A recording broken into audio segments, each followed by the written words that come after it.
দেখুন, ঠান্ডা হাওয়ায় ঘেরা এক সকালে নদীর ধারে এক গ্রামবাসী ঝুঁকে কালো বালি সংগ্রহ করছে। দেখতে সাধারণ হলেও এর ভেতরে লুকিয়ে আছে লোহা।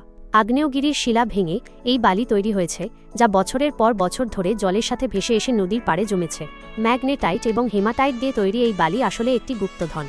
গ্রামের মানুষটি এই বালি একটি ছাঁচে ভরে আগুনের ভাট্টায় দেয়। সেখানে প্রচণ্ড তাপে বালি গলে গিয়ে তরল লোহা তৈরি হয়।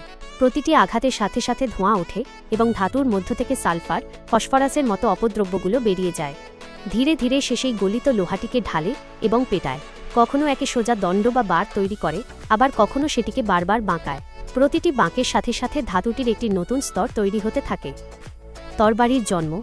চূড়ান্ত ধাপে গ্রামবাসী সেই ধাতুটিকে দ্রুত ঠান্ডা জলে ডুবিয়ে দেয়। এর ফলে তার ভেতরের কাঠামোটি কঠোর মার্টেনসাইট পরিবর্তিত হয়। এরপর সে বিভিন্ন পাথরের উপর সেটিকে ঘণ্টার পর ঘণ্টা ধরে ঘষতে থাকে, যতক্ষণ না ব্লেডটি এমনভাবে চকচক করে যেন সেটি এক প্রবাহমান তরল আলো। আর তখনই সেই গোপন রহস্যটি উন্মোচিত হয়। এটি কোনো সাধারণ ধাতু নয়, বরং সেই নদীর কালো বালি দিয়ে তৈরি একটি তরবারি।